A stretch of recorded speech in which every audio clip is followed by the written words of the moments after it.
Muito bem, pessoal, vamos dando sequência agora no nosso vídeo 26. Agora a gente entra no novo capítulo, como eu tinha falado com vocês, que é o capítulo chamado de Sistemas de Partículas. Tá? E esse capítulo vai ser muito importante para a gente, porque ele vai permitir a gente enunciar um dos grandes princípios de conservação que existem na natureza, que é o princípio da conservação do momento linear. Tá? A gente já estudou um princípio de conservação no capítulo anterior, que foi o princípio de conservação da energia, né, que ele é absolutamente geral, ele acontece sempre na natureza. Né? Nesse capítulo a gente vai estudar um outro princípio de conservação, que é a chamada conservação do momento linear de um sistema, ou da quantidade de movimento linear de um sistema. Tá? Isso vai permitir a gente tratar algumas situações interessantes, por exemplo, colisões entre corpos. Né? Colisões são situações onde eu verifico a conservação da quantidade de movimento, tá? Ou do momento linear de um sistema. A gente vai ver isso, tá? E as utilidades práticas disso também.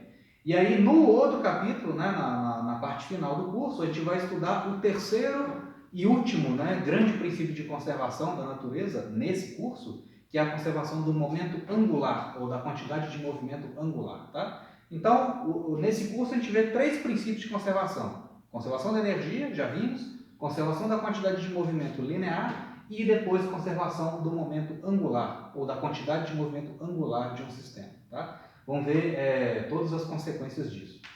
Então, aqui a gente começa a ter uma percepção um pouco diferente e um pouco mais completa dos sistemas físicos que a gente tratou até agora. Né? Até agora, desde o capítulo de cinemática, passando por leis de Newton e passando pelo capítulo de conservação de energia, trabalho e conservação de energia, né? Em todos os problemas que a gente aplicou até agora, a gente não estava preocupado com o formato geométrico exato do corpo que estava em movimento. Né? A gente estudava, então, corpos em movimento, seja a partir de uma abordagem via leis de Newton ou a partir da conservação da energia. Em todas aquelas situações a gente não se preocupava com o formato específico do corpo. Né? A gente tratava os corpos em movimento como se fossem partículas, porque não me interessava o tamanho real deles. Né? Eu não estava interessado, por exemplo, em estudar a rotação dos corpos, eu estava interessado apenas em estudar a translação dos corpos. Né? Então eu falava assim para vocês, igual lá no capítulo de movimento de projéteis, né? Naquela seção de movimento de projéteis que a gente viu. Eu pegava um objeto qualquer, um apagador, por exemplo, e lançava ele no ar. Né? Aí, desprezando a resistência do ar, ou seja, considerando apenas a força-peso atuando sobre o corpo, esse corpo então transladava fazendo um movimento do tipo parábola. Né? E aí a gente descreveu uma série de coisas. Né? A gente conseguiu calcular uma série de coisas, né? O tempo de movimento, a altura máxima, a velocidade de queda, enfim, uma série de propriedades desse tipo de movimento.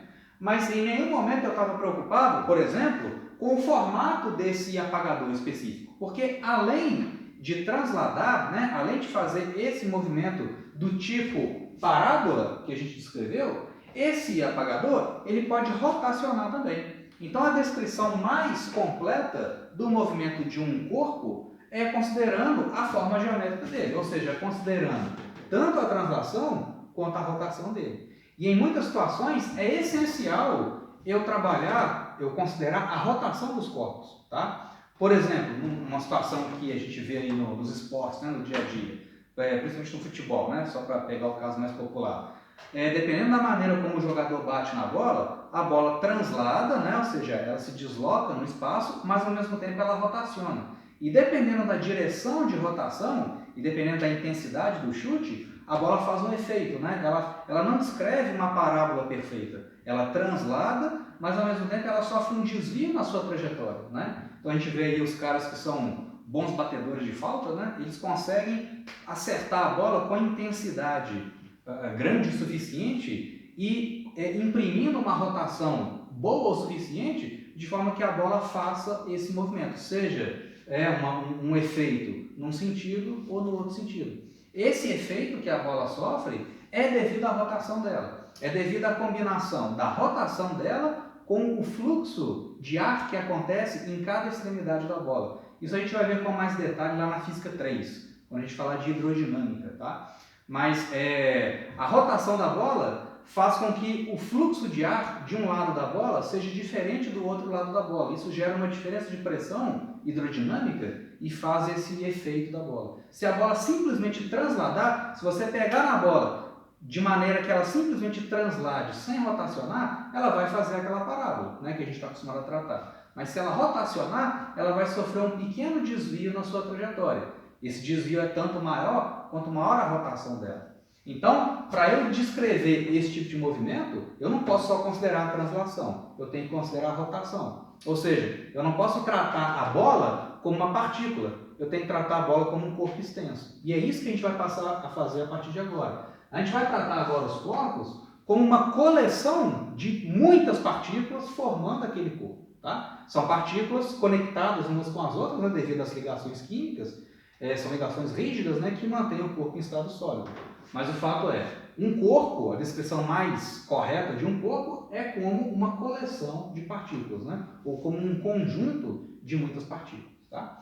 E aí o primeiro conceito, bastante fundamental, que a gente vai começar a estudar a partir de agora, é o conceito de centro de massa de um corpo. Tá? Qual que é a importância disso? Para a gente ter uma motivação, né, para introduzir esse conceito de centro de massa, eu peguei aqui essa ilustração aqui bem esquemática, né, que eu coloquei aqui no quadro. Depois eu vou disponibilizar para vocês um PowerPoint com umas outras ilustrações mais bem feitas que eu tirei do livro de vocês e vou colocar lá, disponibilizar junto com a aula, tá? Mas aqui essa ilustração já vai servir para a gente, já vai servir para ilustrar o que eu quero dizer. Aqui eu tenho um corpo qualquer, tá? Eu peguei um cilindro, mas poderia ser um outro corpo qualquer, que foi lançado no espaço. Poderia ser, por exemplo, esse apagador aqui. Ó. Então esse apagador ele foi lançado, né, de forma que ele translada, e a gente já aprendeu a fazer o estudo dessa translação, né, mas ao mesmo tempo esse cara ele rotaciona. Então se você ficar olhando, vamos pegar, por exemplo, um ponto particular aqui na tampa desse cilindro, tá? Vamos ficar analisando o movimento desse ponto aqui, ó, que está localizado numa das tampas daquele cilindro.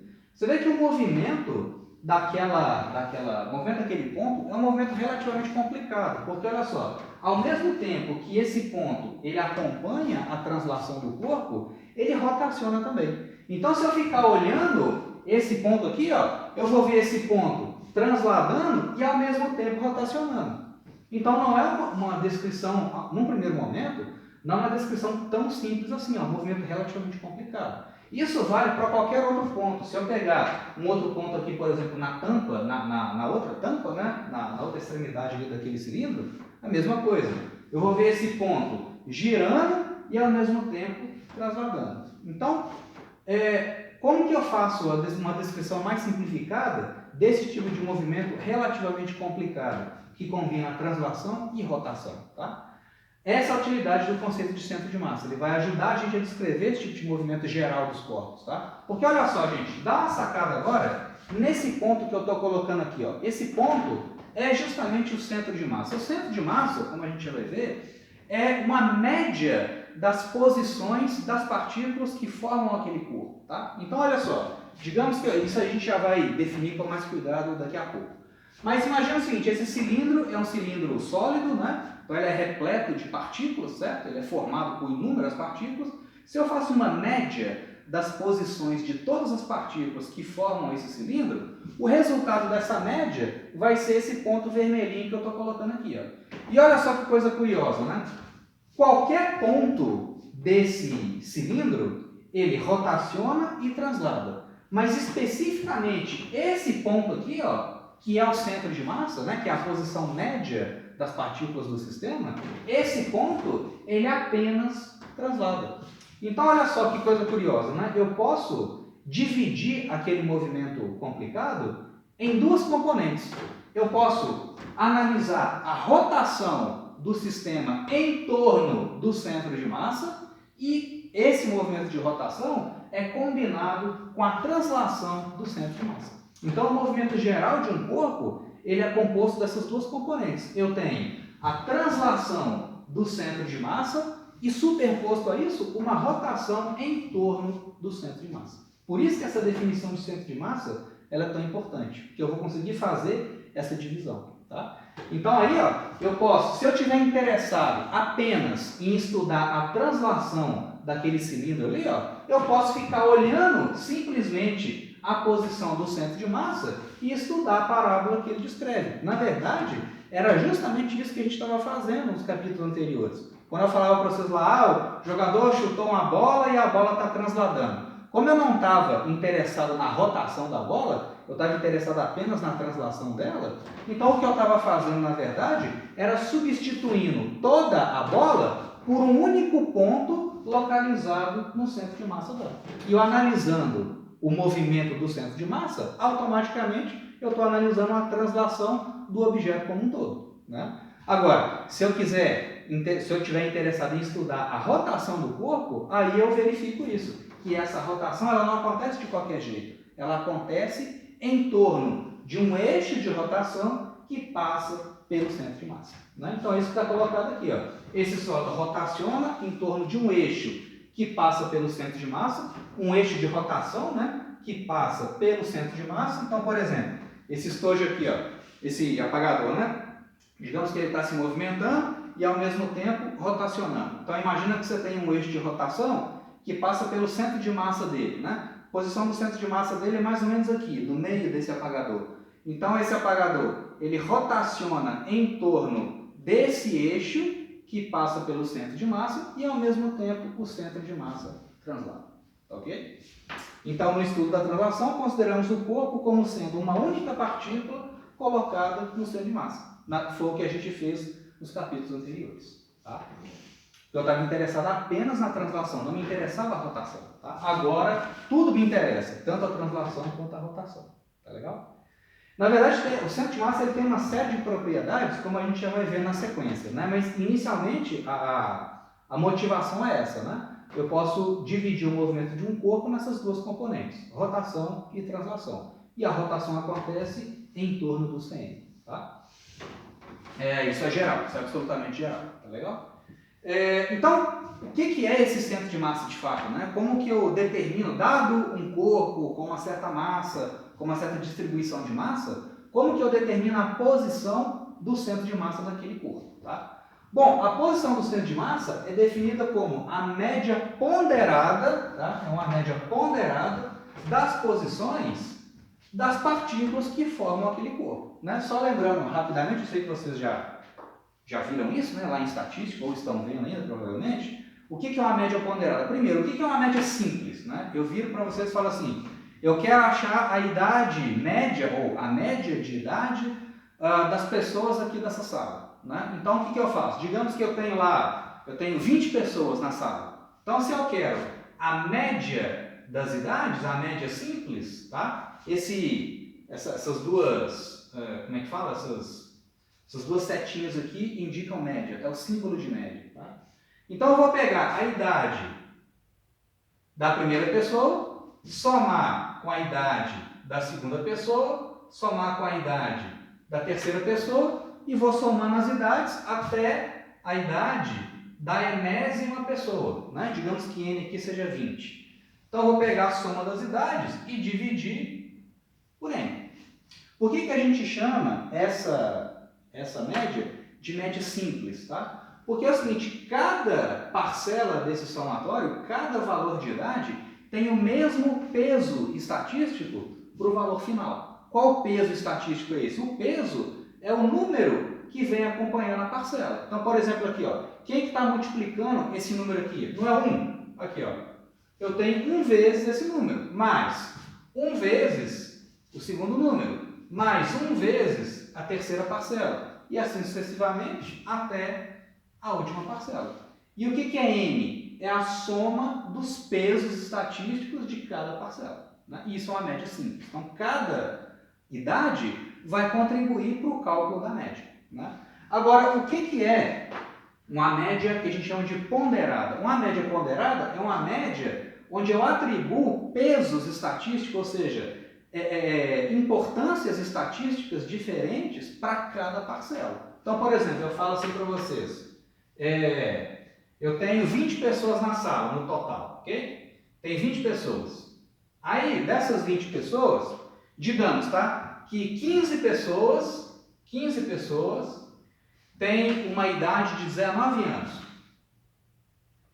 Tá? E aí 5 pessoas têm idade de 18 anos. Tá?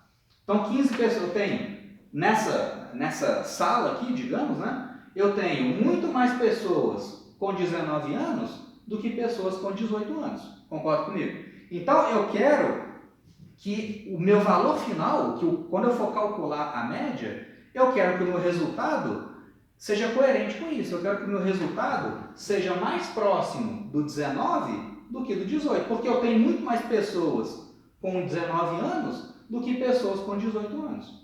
Então aí eu faço uma média ponderada. O que é uma média ponderada?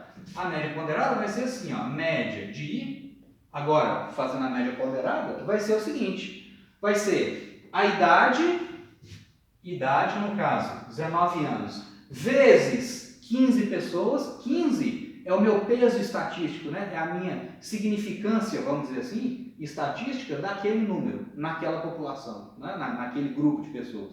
Então eu vou ter 19 vezes 15 mais 18, que é a outra idade, né? 18 vezes 5, vezes a significância, né? O peso estatístico daquela idade, dividido pela soma dos pesos, que no caso é 15 mais 5, que vai dar 20, né? No caso, 15 mais 5.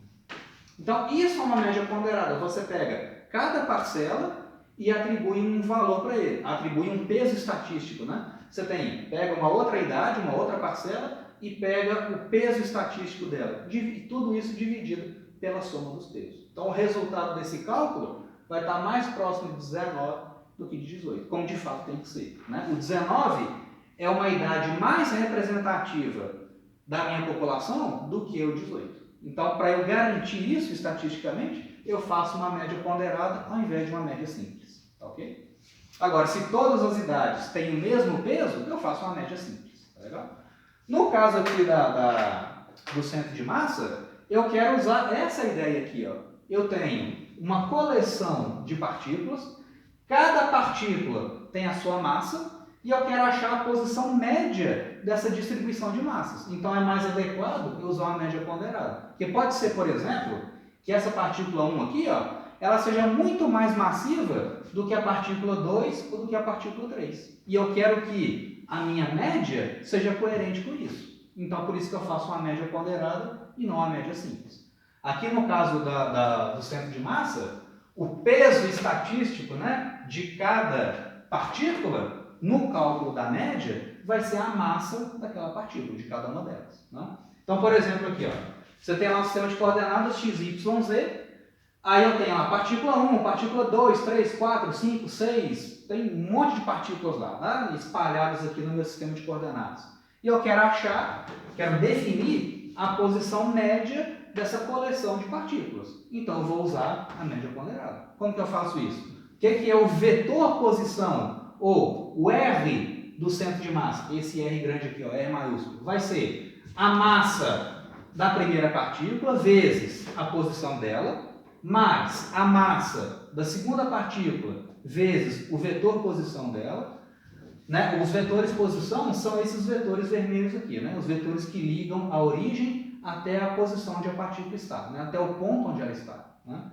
Mais a massa da terceira partícula vezes o vetor posição dela. E assim sucessivamente. Se eu tiver 500 partículas, eu vou ter 500 parcelas nesse somatório. Então, M1R1 mais M2R2 mais M3R3 mais várias coisas, MN/Rn, onde N é o número de partículas daquele sistema. Né? Dividido pela soma das massas, ou seja, pela soma dos pesos estatísticos, né, ou da significância estatística de cada parcela daquele somatório do numerador. Tá? Então, é claro, né, isso aqui é um vetor. Cada um desses vetores aqui tem suas coordenadas x, y, z. Então eu posso pegar essa equação e quebrar em 3. Né? Se eu estiver interessado só na posição x do centro de massa do meu sistema, eu vou pegar esse somatório, a componente x dele. Né? Então M1x1 mais M2x2 mais M3x3, M4x4 e assim sucessivamente até MNxM, dividido pela massa total. Isso vai me dar a coordenada x do centro de massa daquele sistema. Né? E a mesma coisa para o y, a posição y do centro de massa e a posição z do centro de massa. Tá? Tudo, essas três equações vêm dessa aqui. Tá? Então é simplesmente isso. Né? O centro de massa tem essa definição, é a média ponderada das posições das partículas. Né? E a rotação do corpo lançado no espaço, ela acontece em torno do centro de massa. Por isso que ele é tão importante. Tá? Então aí só para ilustrar essa definição, vamos fazer aqui um exemplo, né, com 3 partículas, só para ficar fácil, a gente treinar um pouquinho aquela definição ali. Né? Eu tenho aqui uma coleção, né, um sistema de 3 partículas de massas 1, 2 e 3 quilos, que estão distribuídos nesse sistema de coordenadas dessa forma aqui. Ó. E eu quero achar a posição XYZ do centro de massa. Então, o R do centro de massa é igual a quanto? Né? Então, eu quero achar o X do centro de massa, o Y do centro de massa e o Z do centro de massa. Né? Vamos começar, então, pelo X do centro de massa. Tá? Bom, eu não sei também se vocês estão familiarizados, né, com essas notações. Essa letra grega, chama sigma, é o somatório, né, indica um somatório. É para você representar um conjunto de parcelas de uma forma mais compacta. Né? Então, somatório de MI/XI, onde o índice, né, esse índice I vai de 1 até N. Então, M1x1, mais M2x2, mais M3x3, até o MXN. Tá? Só uma anotação de somatório. Né? Vocês já devem ter visto isso lá no cálculo, provavelmente. Tá? Então, aqui, deixa eu passar para o lado de cá, vamos responder então essa perguntinha simples aqui. Ó.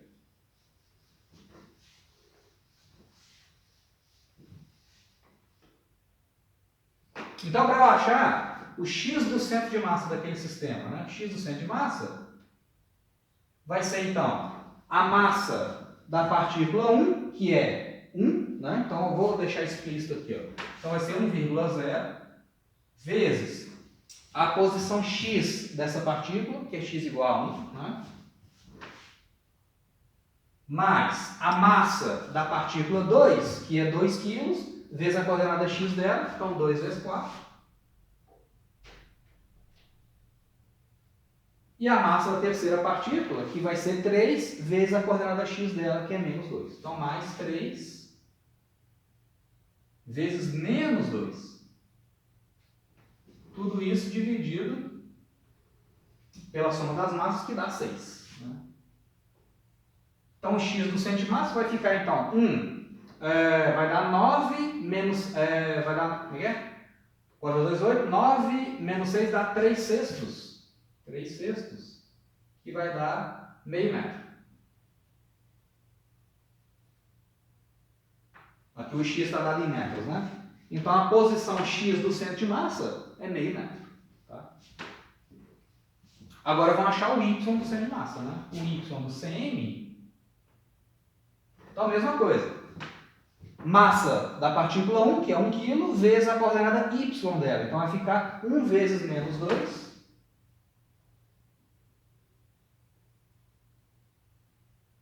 Mais 2 kg vezes 2, né? Massa da segunda vezes a coordenada Y dela. Então, 2 vezes 2.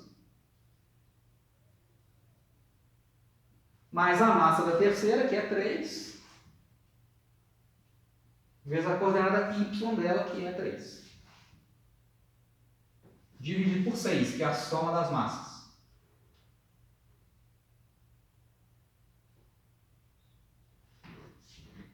Então, vai ficar 9 mais 4, 13, menos 2 vai dar 11 sextos. 11 sextos dá mais ou menos, deixa eu ver quanto eu anotei aqui, aproximadamente 1,8. 1,8 metros. Bom, não tem o Z do centro de massa, né? Porque essas partículas estão todas localizadas no plano. Então, o Z do centro de massa é 0, né? Então, as partículas, o centro de massa, ele está contido, né, no plano XY. Tá? Então x igual a meio, y igual a 1,8. Então x igual a meio está mais ou menos aqui. Y igual a 1,8 está mais ou menos aqui. Ó.